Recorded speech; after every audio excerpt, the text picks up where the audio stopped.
thank you for coming. I know it's a bit of an obscure topic to relate to medicine, but it is something kind of exciting and important to me, so thank you for taking the time to come out today.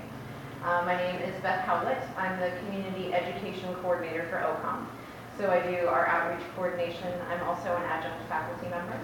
So I mentor students in a relationship with the MAcOM Museum, which is a great site of kind of late imperial medical history right here in Oregon, as well as doing our China Study Abroad program. So I'm set to go to China again in September for 3 weeks, so kind of keeping things vital. Today we're going to talk a little bit about Confucianism and how it relates to Chinese medicine. Because this is a topic you could easily spend well more than an hour on, feel free at any point to stop me with questions, or if I'm tending down a path you're not interested in and you'd like to ask me stuff about something else, I'm happy to do so. I want to accommodate your interest in this subject. How many of you, I guess, have any formal training in Chinese history or culture, would you say? None? Okay, so some of this might be new stuff to you, which is exciting. So again, if I speak too far ahead or assume you know something that you don't, again, don't hesitate to raise your hand and ask me. And are all three of you garden members? Okay. So if you purchased a ticket to the garden today, garden membership is incredibly affordable, especially if you're a student, and you can deduct that ticket price from the membership. We come to as many of these as you can. All right, so we're going to talk about the Xiao Dao, which is Confucianism, the small way. So what would you hazard to guess the great way would be? If medicine is a small way, what would be the great way? We were thinking here in terms of careers. The spiritual way? Good guess, though.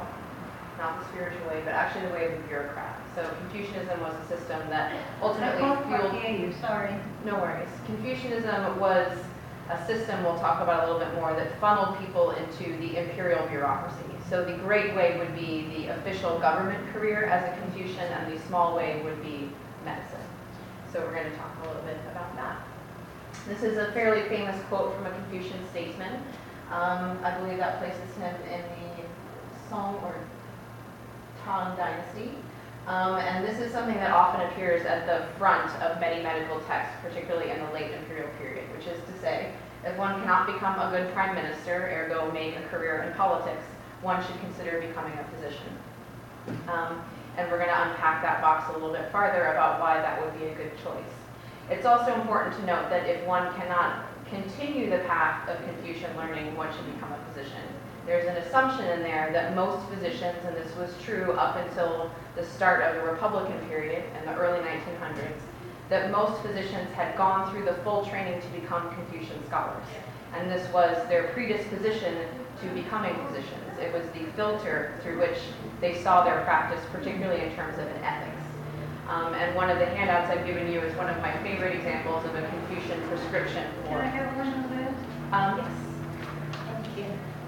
There you go. Thank you. So it's the kind of thing you would hang up in your office both as sort of a patient bill of rights from the imperial period, which is to say, these are my responsibilities as your physician, and these are your responsibilities as my patient. And it really is an ethical code. And Confucianism is essentially an ethics. So I'm going to talk a little bit about what the ideal Confucian physician might be. And in that, I'm going to introduce it basically through some core concepts of Confucianism, Li, Yi, Ren, and Xiao. And then also talk a little bit about the modern transition to the practice of medicine and how I think some of the habits of thought of Confucianism are still very much so present in Chinese teaching, habits of learning, medical practice, even though Confucianism is no longer a state-mandated way of thinking. I think some of those habits in culture carry forward even if they're not still called Confucianism. So what is Confucianism? The big question is always, is it a religion or a philosophy? Well, a religion implies some kind of God principle, that there's some aspect of worship. And worship in the form of ritual is an important part of Confucianism, but they didn't necessarily tell you what to worship. They looked to the classics as a guide, but they didn't necessarily require you to have any concept of God or any particular allegiance to a God, which means a lot of people who study it really consider it more of a philosophy or an ethics as opposed to a religion. Sometimes Chinese culture is, they say that, it has the three pillars of Taoism, Buddhism, and Confucianism. But really, those were things that were always intertwined with each other, used some of the same vocabulary, enjoyed a lot of the same vocabulary actually, and really kind of looked at philosophical and cultural concepts from different angles. So there are many faces of the same thing. And really the kind of Confucian way of doing things was a filter through which everything that came to China sort of passed through, and that includes Buddhism. A lot of the Buddhism that got emphasized in China is very Confucian in its rhetoric, emphasizing things like filial piety, and certain ideas of manners and righteousness. Buddhism talks a lot about compassion. In Chinese or in Confucianism, they talk a lot about humaneness and righteousness. These things are somewhat similar to each other, and I think, particularly in China, those concepts of Buddhism kind of got put through this filter. So, as a philosophy, I would say more than a religion, it was built around certain core ideas. These are very flexible concepts. They can be applied to many things. Confucianism, how many of you have ever read any of the Analects of Confucius? The Analects of Confucius, any of Confucius's writing? The way that he taught was very Socratic. He was peripatetic. He walked around. He talked to people. People asked him questions. He gave different answers. So a lot of his writing is in the form of dialogue, and a lot of it gives multiple answers to the same question. He spoke in parables sometimes. So it's not like he wrote out these laws of this is how things have to be and everyone followed it. So as people followed and enacted ideas of Confucianism, it was very much so thinking about how to implement these very fluid concepts. So the first one is Li, and this is ritual, manners, and culture. Usually Li is translated as something like ritual, the idea that you're going through a fixed set of motions, those are traditional motions, you're giving sacrifices, that sort of thing. But really it's more like a culture, it's kind of like a way of doing things. And this Confucian way of doing things was the underpinning, again, for most physicians, even up to the late imperial period, for how they would behave with their fellow man, with their fellow patient, with their ideas of power, all of these kinds of things. Essentially, they looked to Confucianism as their guide. They didn't create a separate profession and a separate set of rituals and things for physicians. They lodged all of those parts of medical practice into this Confucian framework for the most part. And I put up here a few quotes from Confucius that I think sort of exemplify this. So, unless a man has the spirit of the rites, or rituals, or Li, in being respectful, he will wear himself out. In being careful, he will become too timid. In having courage, he will become unruly. And in being forthright, he will become unrelenting. So in some sense, this idea of having the spirit of things is about not overdoing it. You see the doctrine of the mean, this idea of kind of the middle way, which isn't just Taoism, it's also Confucianism, that sort of moderation. And so even in the practice of ritual, you shouldn't be too hard and fast and extreme about it, in which case you run becoming the potential to be unruly or rigid or unrelenting. So Li can change over time. Righteousness, Yi, is something that's a complement to Li. Righteousness is more like the intention in doing something. So ideally, if you're doing an activity such as a patient consultation, which is in some sense a ritual act, right? I'm going to go through the same set of motions. I'm going to follow a pathway of dialoguing with you, gathering information, working on you. This is in some sense a ritual, but it can change over time. It changes with the kind of information we can gather. Right now, I can get biomedical information. I would include that into my ritual. You know, in 1600, they didn't have anatomy. They couldn't take an x-ray. Rituals can change. The important thing is having righteousness in doing that ritual. So hopefully you're doing the right thing in the right ritual, but sometimes those things don't sync up. And this is why you have the two concepts together, Li and Yi. Run is humaneness. Run is not far off. He who seeks it has already found it. So Confucius was an optimist. He's not a Hobbesian. He thinks that you have innate goodness in you, and that when human beings get together, they innately want to express that goodness towards each other. And you actually see this in the character itself, Ren. This left-hand kansa, or radical, means human, and the right-hand radical, these two bars, is in classical Chinese writing the number for two. So basically, humaneness is what happens when two beings come in contact with each other. again, that fundamental humaneness. We want to be good to each other. And so we have these other pieces, the li, the yi, and the xiao, to help facilitate that goodness, but inherently that's really what we want to do. We don't have to try too hard. We're always trying, but we're not trying too hard. Going back to that thing about not wearing yourself out there. So xiao is the idea of filial piety, and this is something a lot of people associate with Confucianism, the idea of honoring your parents. And pursuant to medicine, filial piety is a big player. A lot of people, when they would try and get into the Confucian establishment, maybe they couldn't pass the exams, or maybe they did, but then a family member got sick. And there's stories of many famous physicians whose careers were based on this idea of filial piety, of taking care of parents, taking care of brothers, taking care of their whole township struck by an epidemic. So through this concept of filial piety and wanting to take care of one's brothers and have these kinds of right relationship in daily life, they would give up an official career to pursue medicine because it was a benevolent, righteous, humane thing to do. So even though it was a smaller way, it was still a way to express this kind of Confucian value and still engage in these concepts. And you see that in the final quote, in serving as parents, you revere them in daily life, you make them happy while nourishing them, and nourishment, food, nutrition is a huge part of Chinese medicine. You also take anxious care of them in sickness. So again, when your family becomes sick, you drop everything, you want to take care of your parents. It's a very common story in a lot of physicians' histories that they gave up one kind of career to pursue medicine to take care of their parents. And finally, I just want to call attention to this picture of vinegar tasters. Have you guys ever seen the vinegar tasters before? So again, it's the three famous pillars of Chinese thinking. You have Lao Tzu of Taoism, you have Buddha of Buddhism, and you have Kongzi or Confucius of Confucianism, and they're all tasting vinegar together. So I tried to find a picture where the expressions were really clear, and frankly, they all look the same to me. But basically, you have Confucius, Buddha, and Lao Tzu, I think, or Lao Tzu, again, they all look the same.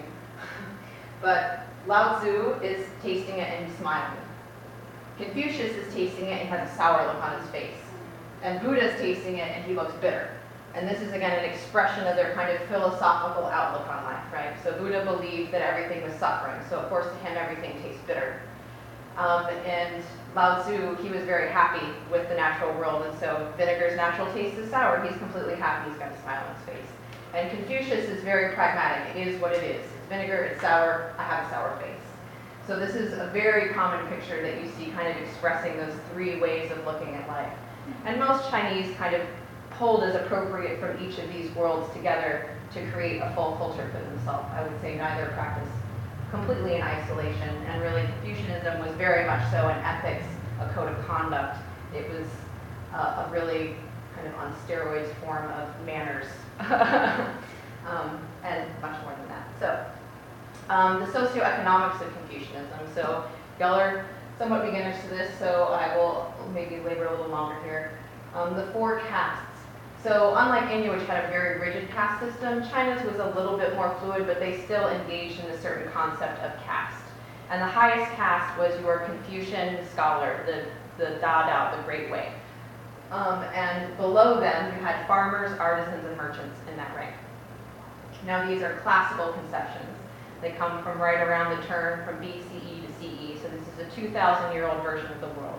2,000 years ago, it was very clear that here you have your number one and your number two. You have your ruling class, and then you have your farmers, the ones that produce all the stuff that allows them to rule. As you move farther through imperial history, particularly from the Yuan dynasty, where you see a started influx of things like silver from the New World, an expansion of trade, a Europe that kind of suddenly really wants to knock on China's door. Through the Ming, a huge glut of silver, commercial economy, the introduction of new crops that made it so that people could grow corn and potatoes in places they couldn't farm before, so now you have a population explosion. You have all this stuff, so now it becomes more fluid. By the time you get to the late imperial period, merchants have become so wealthy from trading silk and other things that they can now buy gentry titles. Farmers are definitely becoming lower class, and artisans are kind of fluid with merchants, and they can buy titles. And frankly, for most of history, artisans were what doctors were considered. A physician was really an artisan, so he wasn't necessarily a lower class. So in some ways, an upper class person. So in some ways, the Confucianization of medicine was a way to have legitimacy of being here in social hierarchy and obtain wealthy clients and make a living and all of that. You know, in the West, we associate law and money with power, but in China, reputation was everything. So to have a reputation as a Confucian learned person was almost as good as being rich. So there was strong reason to affiliate Confucianism with medicine over time to kind of elevate the status. You also had something called the imperial examination, the world's oldest standardized test. So it started in the Han Dynasty, and this is the golden age, the Arcadia of Chinese history. So this is after the Terracotta Warriors, after Qin Shi Huangdi has forcibly brought everyone together, put everyone under this rule of law. Like Caesar, he's regulated the road widths and the script and the money, and then immediately falls out of power because no one can stand him because he's a horrible militaristic dictator. So there's some periods of turmoil, and then you have the Han Dynasty take over. And using some of those features, like keeping standardized writing, keeping standardized money, very useful things for civilization, they decided on a more humane Confucian style of government. So they created the exam system to move away from landed aristocratic families that had the power, that was doled out by a central government, to create essentially a merit-based governance. Which is to say, if someone wants to recommend you to become the leader of this province, you have to pass an exam to show that you're worthy of that level of leadership. You're that smart, you're that learned, you're that capable. Over time, it became you had to pass these exams to have those kinds of appointments. Initially, it was just kind of a check and balance on a more informal appointment system, but over time, it became incredibly standardized. The problem is there are only X number of government posts, and China's population went whoop. So again, by the late imperial period, you only have 5% of the population with access to these government-appointed Confucian scholar gentry jobs. And that leaves 95% of the population trying to figure out what to do. And well more than 5% tried to pass those exams. So then they had to figure out another income. And honestly, medicine, again, over time became an ever better way to kind of butt up against that Confucian world that you couldn't quite enter into, take advantage of the power and reputation that came from that, and also honestly make a living. Make a living in a benevolent way, helping people who were sick, but also truly just make a living and support your family, and hopefully your son will pass the examination.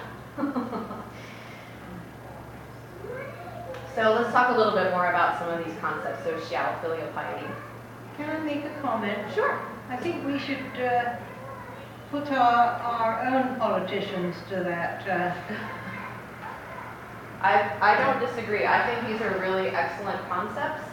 And I think half of them would fail, so, or maybe even more. Oh yeah, far beyond my purview, but all I can do is put the information out there and hope that they listen. I certainly do take this to heart when I consider my own practice and my own interactions with people, because I think these are very useful concepts, even though, and I'll maybe get into this a little later, as a female, I'm completely removed from being able to participate in the system. My personal desire to become like a very well-rounded Confucian scholar in my life is also predicated on being a modern white American woman with access to education like no Chinese woman in the past ever had. I'm well aware of that. So, filial piety comes from the Confucian classic 470 BCE. So again, we're talking 2,500 years old. Confucius is wandering around talking to people, writing these things down. In his lifetime, he was not allowed to lead any country. He had a lot of disciples, much like Jesus, that wrote stuff down for him, and then many generations later, it comes to pass. He did not see the Confucian examination system and Confucian principles of leadership in his own lifetime. He tried very hard. And fortunately, people wrote stuff down. But a lot of the stuff that he pointed out as the classics of culture, as well as his own writings, ultimately became the basic text to be studied for that imperial exam system. Xiao as this idea of the old above the young. It's a hierarchical system of relationships. It's not unfluid. It's not that you can't fill multiple roles, but essentially it is hierarchical.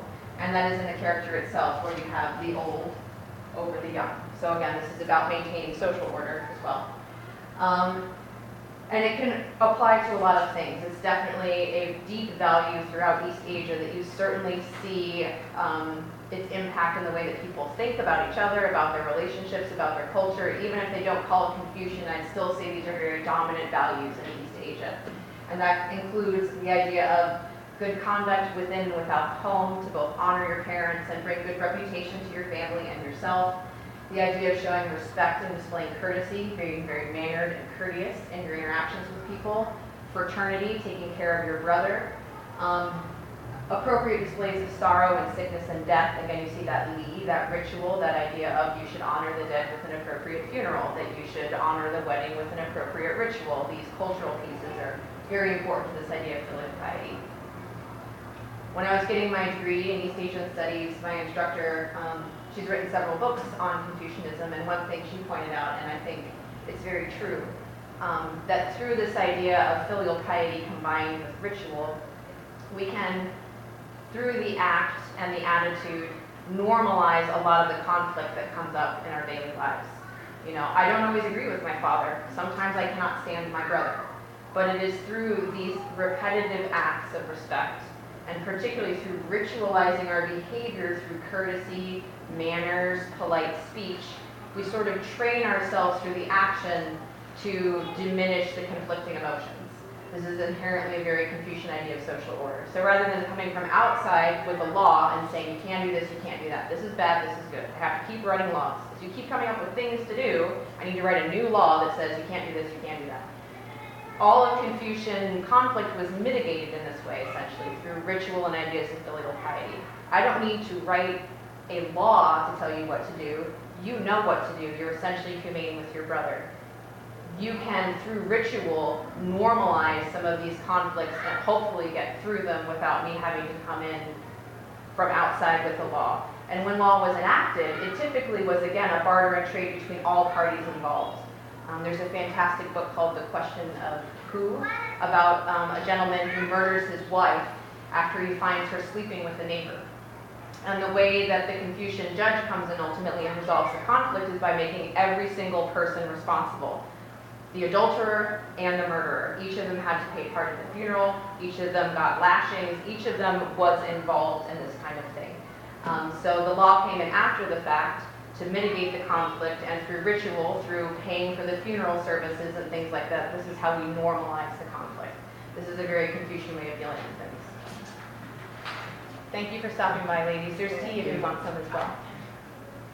So, how does this relate to medicine? Some of you are frequent flyers, and so you've seen this image before of the 5 elements. The 5 elements are central to Chinese medicine, this idea that we have certain quantities that have generating, growing relationships with each other, and also controlling relationships with each other. So through this process of generating and controlling, we maintain order in a system, and Confucianism is no different, right? Mothers give birth to sons, sons become fathers, fathers can become emperors, each of them have potential relationships with each other. They can be generating, one giving birth to the other, they can be controlling, one controlling the growth of the other. And because Confucianism is so much a part of the way Chinese people know things, it's no accident that these ideas of social order and medical concepts lay very nicely over each other, because it's an epistemology, it's a way of thinking. They cannot get out of their way of thinking, it's like water. So of course, when they look at the body, they look at it like empire and the family, and these structures overlay with each other very intentionally. And as I briefly mentioned, and you can notice this quite clearly, there's only one place for the woman in this situation, and that's as a wife. We don't get to be emperor, we don't get to be son, we don't get to be brother. So essentially this is also a very patriarchal view of the world. But the important thing beyond normalizing through ritual is this idea that we are not autonomous individuals with rights. We are humane human beings that are always in a relationship with something else. So Confucianism, while not a socialist philosophy, in a sense always recognizes that we exist in society. And it is through our relationships with other people and in our interactions with other people that we discover this humaneness. So it's not about autonomy, it's about relationships. And that is very important to understanding Chinese culture as well as the practice of the medicine. So again, a little bit more about Ren. So it is, right, a man and 2 people, how we should treat each other. It's the golden rule, right? Treat other people like you would want to be treated. If one is acting in this way, you're coming from that wellspring of innate goodness that's in every human being. It's easy to find, right? The very first quote. You don't have to look very far. How do you want to be treated? That's as far as you need to go, right? But again, I mentioned that Confucius is kind of a peripatetic Socratic teacher, and so we have this final quote as well. One of his disciples, Fanshe, asked him about humaneness, this idea of ren, and the master said it is loving people. When Fanshe asked him about wisdom, he said it is knowing people. So again, it's always about these relationships. This is how we obtain learning. This is how we understand each other, through knowing people and loving people. And if one engages in these activities through ritual forms, with ease, with righteousness in your heart, then the world opens up to you without effort. You don't become too strong, you don't become overbearing, you don't become too rigid. You kind of flow with the cycles of life. So I love this picture. We have the ceramic version of the calf's head, but in classical times, of course, in China, when they did rituals of sacrifice, they literally sacrificed things. They sacrificed sheep, they sacrificed cows. But again, because Li is such a fluid principle, my favorite translation of this actually is culture. Because culture is, again, that set of things that we do with each other that define us as a group of people. It's very fluid, but you kind of know it when you see it. When you leave American culture and go to French culture, it's different because it's kind of the unspoken agreement a whole bunch of people have with each other about what's the right thing to do, what's the right thing to eat, what's the right way to dress. And so they can change over time. Even in China, you saw the classical rituals from, pre-Confucian times taken over in certain areas of life by Buddhist rituals and Taoist rituals. And as long as one was acting with humaneness and applying appropriate ritual to appropriate situations, those things can change over time. It's not a static system. And effectively, one can always obtain this idea of sageness or being a superior human by watching in your own life the dialogue between Li, ritual and culture, and Ren, that is innate humaneness.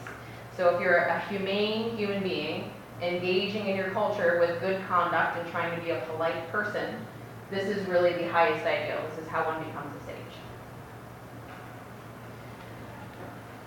I loved all these pictures. It's from a very, very long text about filial piety and how to be filial with your family. I chose this one again because of the idea of E, which is righteousness, is that idea that sometimes what you hold in your heart, even if you're doing the right ritual, isn't the same. Or sometimes what everyone holds in their heart doesn't have a right ritual, so then you need to reevaluate, right? So here you have a woman approaching 6 other people. We know this from working with other people. They still have different points of view, right? So you use all of these things in balance to try and keep balanced human interactions, but the more people come into any kind of group situation, the more possible distance between ritual and intention that you have. Everyone's intentions can be a little different. So you're always trying to make sure those things are in harmony. And this is why having ritual is important, because you can always go to the act to find your way back to the right feeling. I think it's some of the idea of Catholic Mass, right? It's always the same thing, that one can, even when lost, come back and participate in this. You know it's the same ritual, and there's a deep wellspring of comfort in that. So a little bit more about Confucian education. We're in the Scholars Hall, so this is a Confucian study. Confucian education and the examination was focused on a lot of areas of study. In the most distant past, the main subjects were music, arithmetic, writing, and then the knowledge of rituals and ceremonies, so the Book of Rites, according to Confucius. As it moved forward in time, it became really much more so about statecraft, so song, tang, and forward. You see several other things added to what you needed to study to pass the exams, and so that included things like civil law, military strategy, taxation, geography, and then always the Confucian classics. So when one studied these things for years and years and years throughout childhood and tried to pass all the exams to move forward, you came up with quite an eclectic set of knowledge. I don't know, how many of you guys watch OPV? They've been running a special that really boils my blood called The West and the Rest, about how the West won and how everyone else failed, and this is why Western civilization triumphed and the Chinese couldn't keep up. That's why I don't watch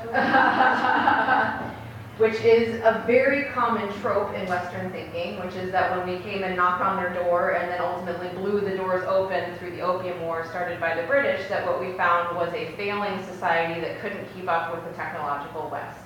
And that a huge part of why that happened was because this examination system stopped the Chinese people from learning science and math. So I'd just like to point out that arithmetic is on there, that the Chinese did actually have systems of algebra. They didn't have calculus, but neither did Europe until very late in the game. So it's not that they didn't study those things. And they were, in fact, quite important. I don't know if you've seen any of the large hydrology projects that happened in China, both modern and ancient, but they weren't completely unaware of things like engineering and design. So you'll see in my reading list at the end, there's a really great book that's much more recent and I think fair on the development of science in China. So as I mentioned a little bit earlier, it's the first standardized test. So after you've spent enough time studying these things, you begin to sit for a series of examinations. And they have quotas, so it starts out at like a provincial level and then goes all the way up to the national level. And as you pass each one, you can sit for additional ones. And then there were different ways to display your rank, and of course everyone always hoped to pass the imperial examinations. But again, you're talking 5% or less of the population that could even get to that table, much less pass that exam. So as the population increases, again, more and more people are going through this whole educational gambit and coming out on the other side without a career. But they have this enormous education, and so what do they do with it? A lot of them considered becoming physicians, because several of these things would be totally useful to the practice of medicine as well. And it's very interesting as a standardized test to note the way in which the exam was given. You would write out your exam, someone else would write it afterwards to make sure that no one had taken the exam before you or that someone wouldn't pass you because they were your friend.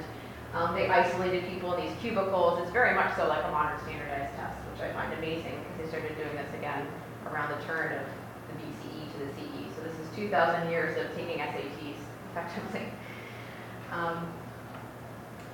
And the core of this was the 8-legged essay, which is again something attributed to completely ruining Chinese society because it was this very structured form of writing. And to be fair, this kind of structured form of writing doesn't necessarily mean you're going to be good in business. It's not business writing, it's this very specific type of essay. But it's again how Confucians valued each other, right? So your ability to write in this way, even when one wasn't a Confucian bureaucrat, you would be judged by other people by your ability to write in this kind of style. So you see this kind of style in a ton of medical writing. And there was an explosion of medical writing and printing, again, because of that commercialization, the influx of silver. All of a sudden people have disposable income and they want to buy books. So there were all kinds of books, and the higher valued ones would again be written in these kinds of styles with very rich sentence structure, lots of repetition and parallelism, which is great for me as a medical translator because when you go back and look at stuff, it's very repetitious and a lot of it's in rhyme. So it's really helpful, but again, that is the style that was kind of lauded and elevated through this examination process because not only was everyone studying, they had to demonstrate their knowledge in this essay form. And I took it out, but each of these pieces of the 8 legs had really specific requirements for how many words could be in a sentence, how many total words could be in the essay. I mean, it was quite rigid in its structure. And interestingly enough, because they were writing this in the style of having a dialogue with Confucius, they weren't allowed to use any sources that would have been outside of his lifetime. So Mencius or Pre was the only thing that they could actually mention in their essays as well, because it was supposed to be a dialogue with Confucius himself, just to make it even more difficult.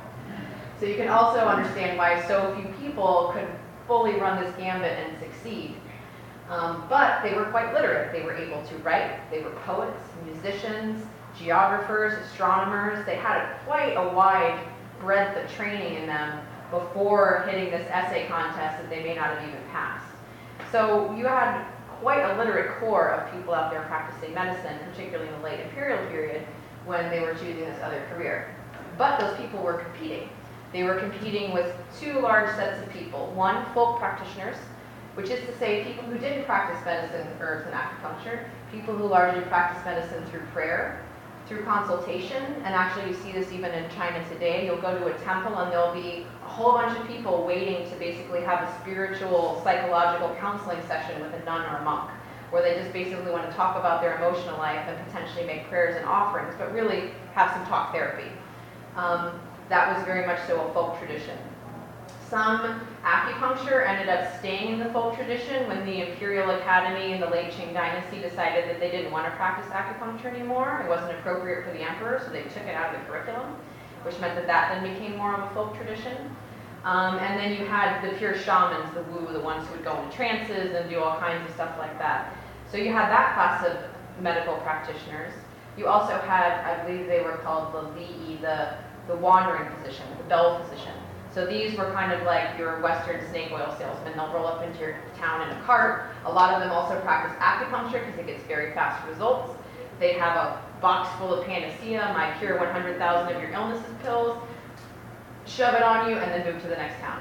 And some of our most famous physicians in the literate tradition whose disciples wrote out their works and their therapies come from that lineage, but most Confucian physicians were trying to differentiate themselves from that. So again, this being very literate, being able to write, being able to correspond and publish in this Confucian style allowed you to separate yourself from that class. But those two classes also kind of point out a fundamental tension, and I think this is still a tension today in medical learning, which is to say, which matters more, experience or book learning? Who is the better physician? The one who's read every single study, knows every single detail of the science, or the one who has seen 10,000 patients and knows from that experience what's the right thing to do for you? Now, I think most Confucian physicians recognize that some experience and internship combined with the reading was really important. However, there were also a lot of those bell physicians and other people who came from long family lineages of practitioners that didn't really believe in book learning at all. They found a niche, for example, gynecology. They had a bunch of secret family formulas that were really, really good for women's issues. They guarded them with their life, the MAcOM, the secret formulas. They wouldn't share them with anybody because that was their family's bread and butter.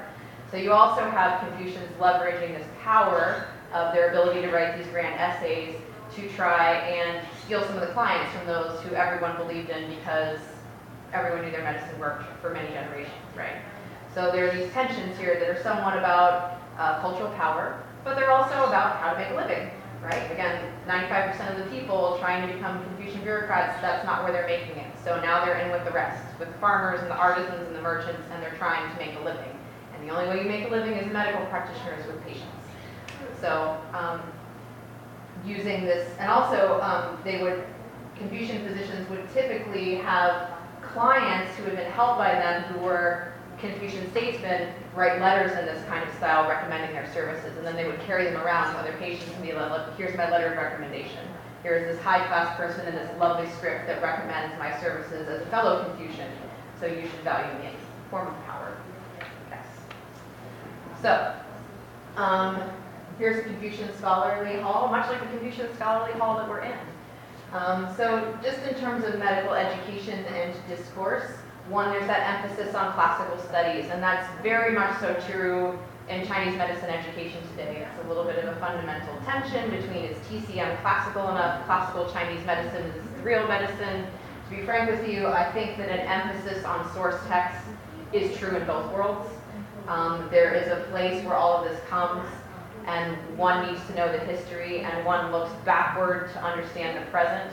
One relies on classical studies and text as part of the learning of this medicine, and that's different than Western medicine where, right, bleeding, well, that's so old hat, we move beyond that, we're always looking forward. What's the new technology? What's the new